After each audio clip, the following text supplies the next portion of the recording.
രാവിലെ തൊട്ട് നമ്മൾ പറയുന്നതും കാണുന്നതും പോലെ തന്നെ പോളിംഗ് നീണ്ട നിര തുടരുക തന്നെയാണ്. പോളിംഗ് ശതമാനം കുതിക്കുക തന്നെയാണ്.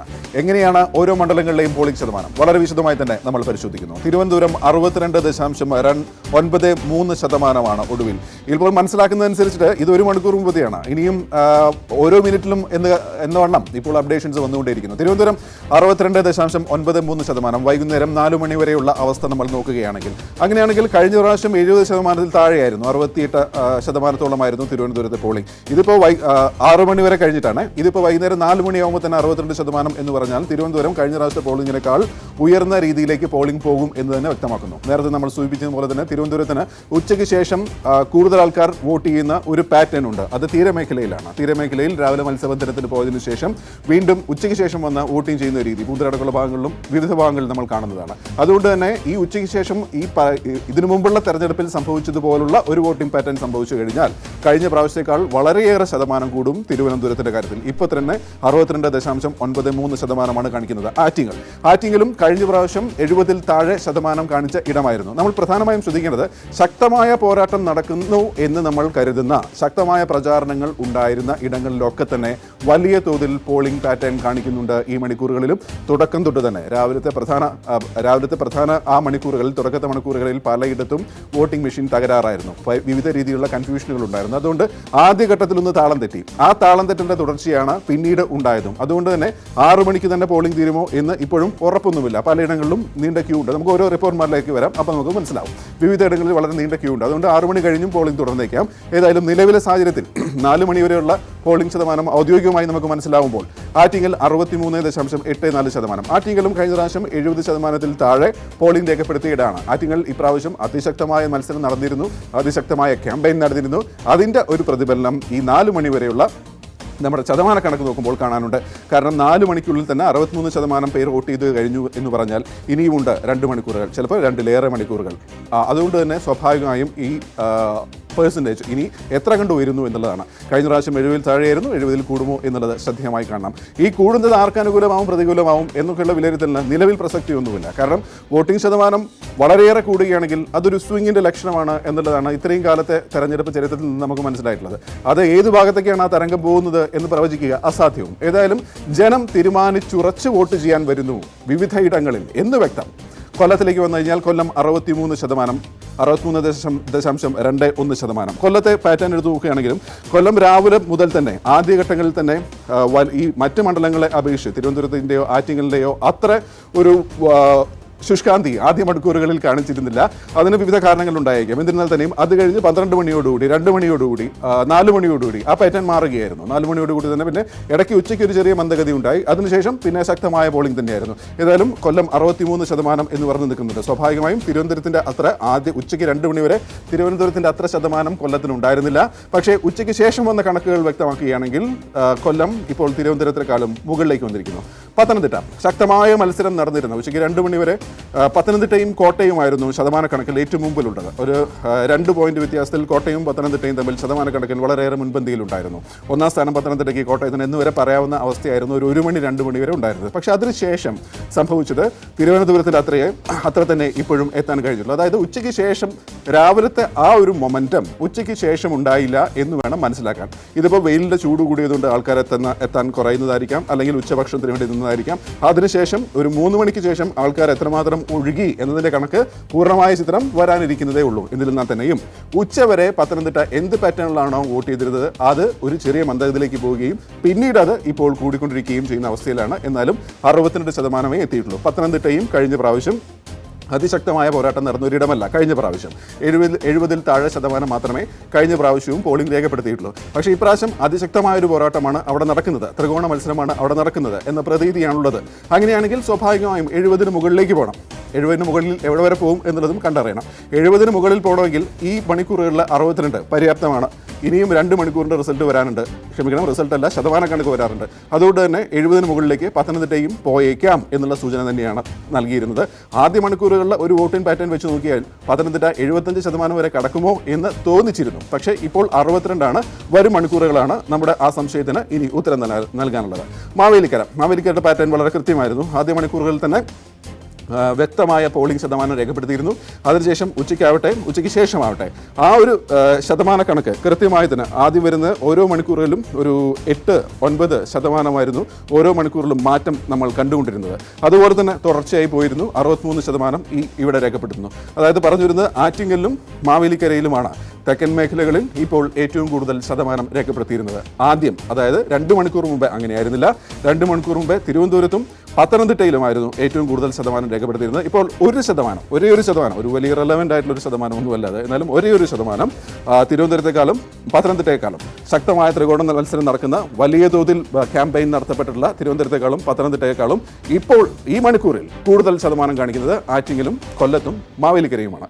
ഏതായാലും തിരുവനന്തപുരത്തും പത്തനംതിട്ടയിൽ നമ്മൾ സൂചിപ്പിച്ച പോലെ തന്നെ ഉച്ചയ്ക്ക് ശേഷമുള്ള അല്ലെങ്കിൽ ഉച്ചയോട് അടുപ്പിച്ചുള്ള ഒരു ചെറിയ മന്ദഗതി, അതും മന്ദഗതി എന്ന് പറയാൻ പറ്റില്ല, രാവിലത്തെ ആ ഒരു സ്വീക്കൻസ് വെച്ച് നോക്കുമ്പോൾ ഉച്ചയോടുകൂടി ചെറുതായിട്ടൊന്ന് താന്നു. പക്ഷെ അതിനുശേഷം ഇനിയുള്ള മണിക്കൂറിൻ്റെ ആ ശക്തമായ പോൾ അതിനി രേഖപ്പെടുത്താനിരിക്കുന്നതേ ഉള്ളൂ. അത് നമ്മൾ മനസ്സിലാക്കാനിരിക്കുന്നുള്ളൂ. ഏതായാലും മറ്റു മണ്ഡലങ്ങളിലേക്കും വളരെ പെട്ടെന്ന് ഓരോ മണ്ഡലങ്ങളുടെ എന്തൊക്കെയാണ് അവസ്ഥ എന്ന് വളരെ പെട്ടെന്ന് നോക്കാം. തെക്കൻ മേഖലയാണ് നമ്മൾ പ്രധാനമായും നോക്കിയത്. തെക്കൻ മേഖലയിൽ സ്വാഭാവികമായും തിരുവനന്തപുരം, പത്തനംതിട്ട 62, ബാക്കിയുള്ളതെല്ലാം 63. ആലപ്പുഴയിലേക്ക് വരാം. ആലപ്പുഴ 63%. ആലപ്പുഴ 63% എന്ന് പറയുമ്പോൾ നമ്മൾ ശ്രദ്ധിക്കേണ്ട ഒരു കാര്യമുണ്ട്. ആദ്യഘട്ടത്തിൽ രാവിലത്തെ മണിക്കൂറുകളിൽ മധ്യ കേരളത്തിൽ കമ്പാരിറ്റീവ്ലി കുറവുണ്ടായിരുന്ന ഒരു മണ്ഡലമായിരുന്നു ആലപ്പുഴ. പക്ഷേ ഇപ്പോൾ അങ്ങനെയല്ല. ഉച്ചയോടുകൂടി തന്നെ ആ പാറ്റേൺ മാറുകയും ആലപ്പുഴയിൽ ശക്തമായ രീതിയിലുള്ള പോളിംഗ് രേഖപ്പെടുത്തുകയും ചെയ്തു. അതുകൊണ്ട് തന്നെ ആലപ്പുഴ മധ്യ കേരളം എടുക്കാൻ വെച്ചാൽ ഏറ്റവും കൂടുതൽ രേഖപ്പെടുത്തിയിട്ടുള്ളത് ഈ മണിക്കൂറുകളിൽ ചാലക്കുടിയിലാണ്. ആ ചാലക്കുടിയോട് തൊട്ട് തന്നെ നിൽക്കുന്നു ആലപ്പുഴയും. രാവിലത്തെ പാറ്റേൺ മാറി ഉച്ചയ്ക്ക് ശക്തമായ പോളിംഗ് ഉണ്ടായി. ഉച്ചയ്ക്ക് ശേഷം ഒന്ന് കുറഞ്ഞ് ഇപ്പോൾ വീണ്ടും ശക്തമായ പോളിംഗ് രേഖപ്പെടുത്തുന്നു ആലപ്പുഴയിൽ എന്ന് മനസ്സിലാക്കുന്നു. കോട്ടയം രാവിലത്തെ മണിക്കൂറുകളിൽ ഏറ്റവും ശക്തമായ പോളിംഗ് ശതമാന കണക്കിൽ രേഖപ്പെടുത്തിയിരുന്നത് കോട്ടയമായിരുന്നു. രാവിലത്തെ മണിക്കൂറുകളിൽ സംസ്ഥാനത്തെ എല്ലാ മണ്ഡലങ്ങളെക്കാളും കൂടുതൽ വോട്ടിംഗ് ശതമാനം 12 മണി വരെ, നമ്മൾ ഓർക്കേണ്ടത് 12 മണിയാണ്, 12 മണി വരെ ഏറ്റവും കൂടുതൽ വോട്ടിംഗ് രേഖപ്പെടുത്തിയത്. എൻ്റെ ഓർമ്മ ശരിയാണെങ്കിൽ 12 മണിക്ക് കോട്ടയം 38%. ബാക്കിയുള്ളതെല്ലാം 32, 33 നിൽക്കുമ്പോൾ കോട്ടയം 38%. അത്തരത്തിൽ 12 മണി വരെ ശക്തമായ പോളിംഗ് രേഖപ്പെടുത്തിയ മണ്ഡലമാണ് കോട്ടയം. പക്ഷേ 12 മണിക്ക് ശേഷം 2 മണി വരെയുള്ള സമയത്തിൽ ഒരു ചെറിയ മന്ദത സംഭവിച്ചിട്ടുണ്ട്. അതുകൊണ്ട് തന്നെയാണ് കോട്ടയം ഇപ്പോൾ 63, നേരത്തെ കാണിച്ചൊരു പാറ്റേണിൽ ചെറുതായിട്ടൊന്ന് ചുരുങ്ങി 63ലേക്ക് വരികയും പിന്നെ ഒരു 3 മണിയോടുകൂടി വീണ്ടും പോളിംഗ് ശക്തമാവുകയാണ് ചെയ്തിട്ടുള്ളത് എന്ന് മനസ്സിലാക്കുന്നു. നമ്മുടെ ഓരോ റിപ്പോർട്ടർമാരും അതാതിടങ്ങളിൽ നിന്ന് വരും, അവരുടെ നിന്ന് കൂടുതൽ ക്ലാരിറ്റി നമുക്ക് ഉണ്ടാക്കുകയും ചെയ്യാം. ഏതായാലും ഇതുവരെയുള്ള പാറ്റേൺ മനസ്സിലാക്കുന്നതനുസരിച്ച് ഉച്ചയ്ക്ക് ശേഷം വെയിലാറിയതോടുകൂടി കോട്ടയത്ത് വീണ്ടും ശക്തമായിരുന്നു. പക്ഷേ രാവിലുള്ള ആ മൊമെൻറ്റം ഉച്ചയ്ക്ക് ശേഷം ആർജിക്കാൻ ഇതുവരെ ആയിട്ടില്ല. വരും മണിക്കൂറുകളിലെ ശതമാനം നോക്കിയാൽ നമുക്ക് കൂടുതൽ മനസ്സിലാവുകയും ചെയ്യും. ഇടുക്കിയും രാവിലെ വളരെ ശക്തമായ പോളിംഗ് ഉണ്ടായിരുന്ന ഇടമായിരുന്നു. ഇടുക്കിക്കും ഇപ്രാവശ്യം 70-ന് മുകളിൽ പോകാനുള്ള എല്ലാ സാധ്യതകളും ഇപ്പോഴും കൽപ്പിക്കപ്പെടുന്നു. ഇടുക്കിയിൽ ഉച്ചവരെയും വളരെ ശക്തമായ പോളിംഗ് ആയിരുന്നു. ഇപ്പോൾ ഉച്ചയ്ക്ക് ശേഷമുള്ള റിസൾട്ട് നോക്കി വെച്ചാൽ 63%. എറണാകുളം 61 ആവുന്നതിൽ ഒരു അതിശയവുമില്ല. എറണാകുളം അങ്ങനെ തന്നെയാണ് അവരുടെ വോട്ടിംഗ് പാറ്റേൺ അനുസരിച്ച് എറണാകുളം വോട്ട് ചെയ്യാറ്. മേഖലകളിൽ അങ്ങനെ പലപ്പോഴും ഒരു വോട്ടിങ്ങിനോടുള്ള ഒരു വിമുഖത ഉണ്ടാവാറുണ്ട്, ഒരു ചെറിയൊരു ശതമാനത്തിന്. പക്ഷേ ഇപ്രാവശ്യം അങ്ങനെയുമില്ല എന്നാണ് കേൾക്കുന്നത്. ശ്രീനാഥ് അടക്കമുള്ള ഞങ്ങളുടെ പ്രതിനിധികൾ, ഡാനി അടക്കമുള്ള പ്രതിനിധികൾ വിവിധ ബൂത്തുകളിൽ സഞ്ചരിക്കുമ്പോൾ എത്രമാത്രം യുവ വോട്ടർമാർ ഈ പ്രാവശ്യം 1 ലക്ഷത്തോളം വോട്ടർമാർ ഏകദേശം ഒരു മണ്ഡലത്തിലുണ്ടാവും. ഈ യുവ വോട്ടർമാർ എങ്ങനെ ചിന്തിക്കും എന്നുള്ളത് ഒരു വലിയ വിഷയം തന്നെയാണ്. ഈ യുവ വോട്ടർമാരെ പരമാവധി എത്തിക്കുക എന്നുള്ളത് ഓരോ പാർട്ടികളുടെയും വലിയ റിസ്ക്കുമാണ്. പക്ഷേ ഈ പ്രാവശ്യം യുവ വോട്ടർമാരുടെ വലിയ നിര എല്ലായിടത്തും കാണാനുണ്ട്. എറണാകുളത്തും അത് പ്രകടവുമാണ്. അതുകൊണ്ട് തന്നെ എറണാകുളവും കഴിഞ്ഞ പ്രാവശ്യത്തേക്കാൾ കൂടുതൽ വോട്ട് രേഖപ്പെടുത്താൻ സാധ്യത ഈ പ്രാവശ്യം കാണുന്നു. ഈ മറ്റ് മണ്ഡലങ്ങളുമായി കമ്പയർ ചെയ്യുമ്പോൾ 61 എന്ന് കാണിക്കുന്നതിൽ കാര്യമില്ല. കഴിഞ്ഞ തവണത്തെ പെർസെൻറ്റേജ് എടുത്ത് നോക്കുമ്പോൾ മെച്ചം തന്നെയാണ് എറണാകുളവും. ചാലക്കുടി ശക്തമായ മത്സരം നടക്കുന്നു എന്ന പ്രതീതി നേരത്തെ തന്നെ ഉണ്ടായിരുന്നു. അത് രാവിലെ മുതൽ തന്നെ ഉണ്ടായിരുന്നു, ഉച്ചയ്ക്കും ഉണ്ടായിരുന്നു, വൈകുന്നേരം അങ്ങനെ തന്നെയാണ്. മധ്യകേരളത്തിൽ ഏറ്റവും കൂടുതൽ ശതമാനം ഇപ്പോൾ രേഖപ്പെടുത്തുന്നത് ചാലക്കുടിയിലാണ്. ചാലക്കുടിയിലെ വോട്ടിംഗ് പാറ്റേണിൽ ഇത്രയും സമയം നോക്കുകയാണെങ്കിൽ അത് ഒരേ രീതിയിലുള്ള ഒഴുക്ക് തന്നെയായിരുന്നു. സ്വാഭാവികമായും ഇനി നമുക്ക് ഓരോ മണ്ഡലങ്ങളുടെയും ബാക്കി 5 മണ്ഡലങ്ങളിലേക്ക് നമുക്ക് വരാം, അതിൻ്റെ ശതമാനത്തിലേക്ക് വരാം. അതിനു മുമ്പ് ഇപ്പോൾ നമ്മൾ പറഞ്ഞ കാര്യങ്ങളുടെ കുറച്ചുകൂടി ക്ലാരിറ്റി നമ്മുടെ റിപ്പോർട്ടർമാരിലേക്ക് തേടേണ്ടിയിരിക്കുന്നു എന്ന് പ്രതീക്ഷിക്കുന്നു. വിവരങ്ങളുമായി വടകരയിൽ നിന്ന് വിനേഷും, ചാലക്കുടിയിൽ നിന്ന് ഡാനിയും, തിരുവനന്തപുരത്ത് നിന്ന് കിരണും, കോഴിക്കോട് നിന്ന് സനോജും, തൃശ്ശൂരിൽ നിന്ന് സുവിയും, കൊച്ചിയിൽ നിന്നും ശ്രീനാഥുമാണ് ചേരുന്നത്. ഈ ഘട്ടത്തിൽ കിരൺ നമ്മളോട് കൂടെയുണ്ട്, പ്രകാശുണ്ട്, സനോജുണ്ട്. ആദ്യം കിരണിലേക്ക്. കിരൺ, ഏതായാലും കഴിഞ്ഞ പ്രാവശ്യം 70-ൽ താഴെ ഉണ്ടായിരുന്നു, 74.2. തിരുവനന്തപുരത്ത് 70-ൽ താഴെ 62 സംതിങ്, പക്ഷേ ക്ഷമിക്കണം 68 സംതിങ്. ഏതായാലും ഈ മണിക്കൂറിൽ തന്നെ തിരുവനന്തപുരം 62 പിന്നിടുന്നു എന്ന് മനസ്സിലാക്കുന്നു. ഏറ്റവും ഒടുവിലെ കണക്ക് നോക്കുകയാണെങ്കിൽ തിരുവനന്തപുരം 62.93. കിരൺ, ഒടുവിലത്തെ സൂചനകൾ അനുസരിച്ച് എവിടെയൊക്കെയാണ് അതിശക്തമായ പോളിംഗ് നടക്കുന്നത്, എവിടെയാണ് കമ്പാരിറ്റീവ്ലി കുറവുള്ളത്, മാത്രമല്ല വരും മണിക്കൂറുകൾ എന്ന് പറയുന്നത് വളരെ നിർണായകമാണ്. 6 മണിക്ക് തന്നെ ഈ പോളിംഗ് തീരുമോ എന്നുള്ള കാര്യത്തിൽ ഇപ്പോൾ മലബാർ മേഖലയിൽ നിന്നാണെങ്കിലും ഷഹീദ് അടക്കമുള്ള നമ്മുടെ പ്രതിനിധികൾ പറയുന്നതനുസരിച്ചുണ്ടെങ്കിൽ മലബാർ മേഖലയിൽ പോളിംഗ് 6 മണിക്ക് തീരുമോ എന്ന് ഉറപ്പുമില്ല. കാരണം ഇപ്പോഴും നീണ്ട ക്യൂ ഉണ്ട് അത്ര. അതുകൊണ്ട് തന്നെ കിരൺ, അതൊക്കെ സംബന്ധിച്ചുള്ള വിവരങ്ങൾ എന്തൊക്കെയാണ്?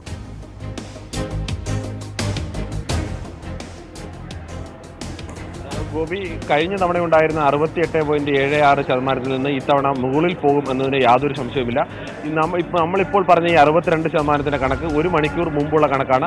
അതിനുശേഷം ഇപ്പോൾ 5 മണിയുടെ കണക്ക് വരാനിരിക്കുന്നത് മാത്രമേ ഉള്ളൂ. 5 മണിയുടെ കണക്ക് വന്നാൽ പോലും അത് ഏകദേശം ഒരു 5 മണിയുടെ ഒരു കൃത്യം കണക്കായില്ല, ഒരു 4-4:45 കണക്കാണ് ഈ 5 മണിക്കേലേക്ക് വരുന്നത്. അവസാന മണിക്കൂറിൽ 10% വോട്ടിംഗ് ആണ് സാധാരണഗതിയിൽ നടക്കാറുള്ളത്. ഈ പ്രത്യേകിച്ച് ഈ തീരദേശ മേഖലയിൽ ഒരു പ്രത്യേകത കൂടിയുണ്ട്. മത്സ്യബന്ധനത്തിന് പോകുന്നവർ ഉച്ചയ്ക്ക് ശേഷമാണ് വോട്ടിങ്ങിന് വരുന്നത് എന്ന് മാത്രമല്ല, സാധാരണഗതിയിൽ തന്നെ എല്ലാ ബൂത്തുകളിലും ഈ അവസാന മണിക്കൂറുകളിൽ വലിയ ക്യൂവും വലിയ തിരക്കും ഉണ്ടാവാറുണ്ട്. എല്ലാ പാർട്ടികളും അവർക്ക് ലഭിക്കേണ്ട പരമാവധി വോട്ടുകൾ വീടുകളിൽ പോയി മറ്റ് സ്ഥലങ്ങളിൽ പോയി ആളുകളെ ബൂത്തിൽ എത്തിക്കാനുള്ള ശ്രമം ഇതെല്ലാം കൂടി നടക്കാറുണ്ട്. അതുകൊണ്ട് തന്നെ ഈ തവണ പക്ഷേ ആ അവസാന മണിക്കൂറിൽ വോട്ടിങ്ങിന്റെ ശതമാനം കൂടുതൽ വർദ്ധിക്കാനാണ് സാധ്യതയുള്ളത്. തിരുവനന്തപുരത്ത് മുൻകാലങ്ങളിൽ നിന്ന് വ്യത്യസ്തമായി എന്തായാലും ഒരു കാര്യം ഇപ്പോൾ ഉറപ്പാണ്, ഇതുവരെ ഉണ്ടായിരുന്ന തിരുവനന്തപുരത്തിന്റെ ഒരു പോളിംഗ് ശതമാനം ഈ തവണ അതെല്ലാം കവച്ചു വെച്ചുകൊണ്ടുള്ള ഒരു പോളിംഗ് ശതമാനത്തിലേക്കാവും തിരുവനന്തപുരം നീങ്ങുക എന്നതിന് യാതൊരു സംശയമില്ല. ഇവിടെ 7 മണ്ഡലങ്ങളുള്ളതിൽ ഏറ്റവും പ്രധാനമായും 3 മണ്ഡലങ്ങളാണ് വോട്ടിംഗ് ശതമാനത്തിൽ ഏറ്റവും മുന്നിൽ നിൽക്കുന്നത്. അത് അത് കോവളം,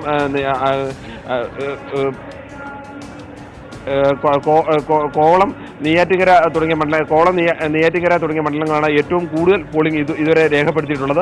ഈ 2 മണ്ഡലങ്ങളുടെയും ഏറ്റവും ഒരു പ്രധാനപ്പെട്ട പ്രത്യേകത, കഴിഞ്ഞ തവണ ഈ 2 മണ്ഡലങ്ങളിലെ തീരദേശത്തെ 3 മണ്ഡലങ്ങളിലെ ഭൂരിപക്ഷം കൊണ്ടാണ് കഴിഞ്ഞ തവണത്തെ രാജഗോപാലിന്റെ ഭൂരിപക്ഷത്തെ മറികടക്കാൻ ശശി തരൂരിന് കഴിഞ്ഞത്.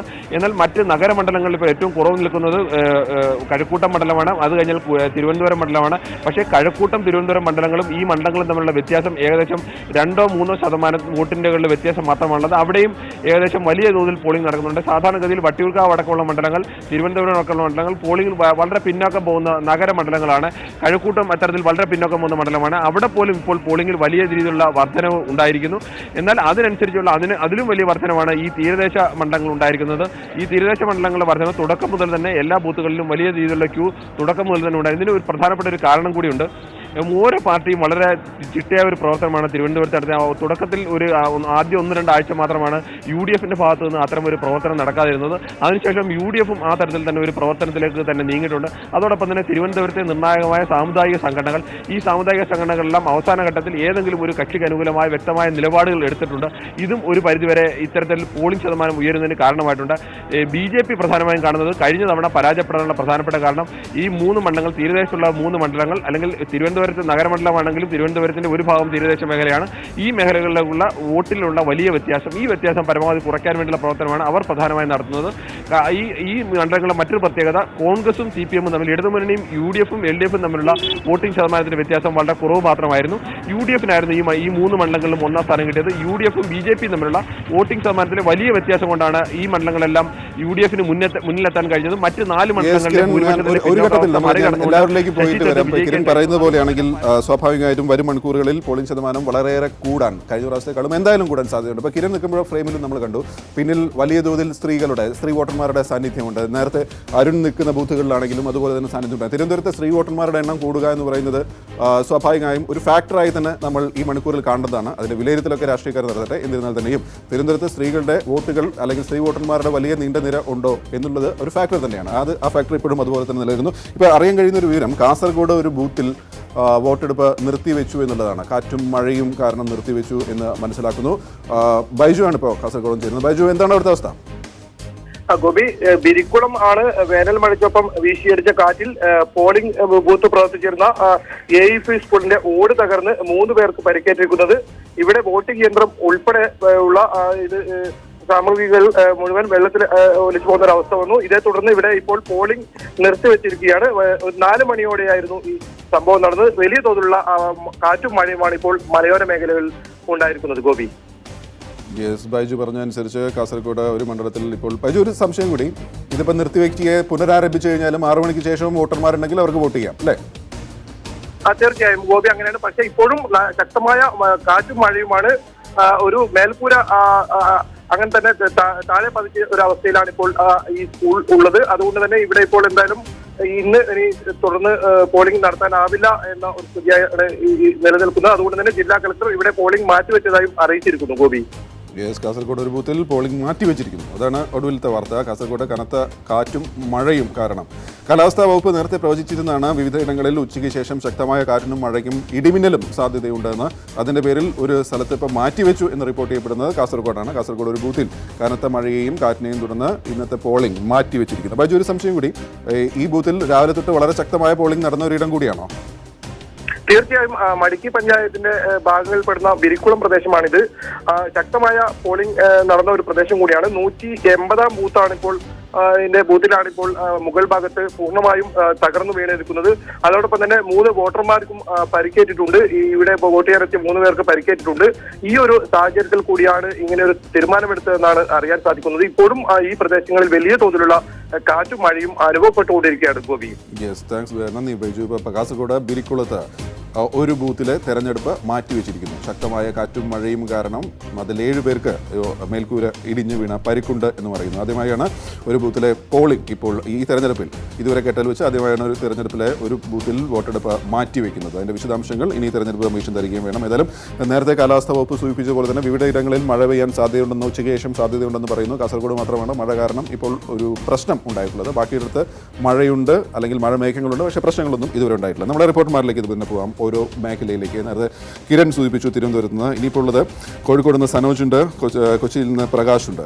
ആദ്യം ശ്രീയൻ പ്രകാശിലേക്ക്.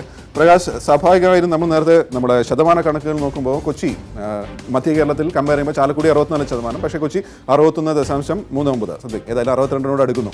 കൊച്ചിയിൽ വലിയ മധ്യ കേരളത്തിലെ മറ്റു മണ്ഡലങ്ങളുടെ അത്രയ്ക്കുള്ള ഒരു ശതമാനം കൊച്ചിയിൽ കാണുന്നില്ല. പക്ഷേ ഞാൻ മനസ്സിലാക്കുന്നിടത്തോളം കൊച്ചിയുടെ ഒരു പതിവ് രീതി ഇങ്ങനെ തന്നെയാണ്. എന്നാലും നിലവിലെ അവസ്ഥ വെച്ച് നോക്കുമ്പോൾ മുൻപത്തെ തെരഞ്ഞെടുപ്പുകളെ കമ്പയർ ചെയ്യുമ്പോൾ എങ്ങനെയാണ് കൊച്ചിയുടെ അവസ്ഥ? ഇപ്പോൾ എവിടെയാണ് പ്രകാശ് നിൽക്കുന്നത്? വിവരങ്ങൾ. ഗോപികൃഷ്ണൻ, എറണാകുളം മണ്ഡലത്തിൽ ഇതുവരെ പുറത്തു വന്നിട്ടുള്ള ഔദ്യോഗിക കണക്ക് പ്രകാരം 5 മണിക്ക് വന്നിട്ടുള്ള ഔദ്യോഗിക കണക്ക് പ്രകാരം 68.32% പോളിംഗ് രേഖപ്പെടുത്തിയത്. യഥാർത്ഥ കണക്കുമായി പരിശോധിക്കുമ്പോൾ ഏതാണ്ട് 2-3% കുറവ് കൂടി ഉണ്ടാവും. കഴിഞ്ഞ തവണ എറണാകുളം ലോക്സഭാ മണ്ഡലത്തിൽ 73.56% പോളിംഗ് രേഖപ്പെടുത്തിയത്. ഇപ്പോൾ ഞാൻ നിൽക്കുന്നത് എറണാകുളം ലോക്സഭാ മണ്ഡലത്തിലെ കടവന്ത്ര പ്രദേശത്തുള്ള എളംകുളം വില്ലേജ് ഓഫീസിനോട് ചേർന്നുള്ള 89-90 ബൂത്തുകളിലാണ്. ഈ ബൂത്തുകളിൽ നമുക്ക് ഇപ്പോഴും ദൃശ്യങ്ങളിൽ കാണാൻ കഴിയും. നീണ്ട നിര, സ്ത്രീകളുടെയും ഒപ്പം തന്നെ പുരുഷന്മാരുടെയും നീണ്ട നിര ഇപ്പോഴും കാണാൻ കഴിയും. ഏതാണ്ട് 2 മണിക്കൂറായി ഇവർ ഇവിടെ വോട്ട് ചെയ്യാൻ വേണ്ടി കാത്തു നിൽക്കുകയാണ്. ഇനി അരമണിക്കൂർ മാത്രമാണ് അവശേഷിക്കുന്നത്.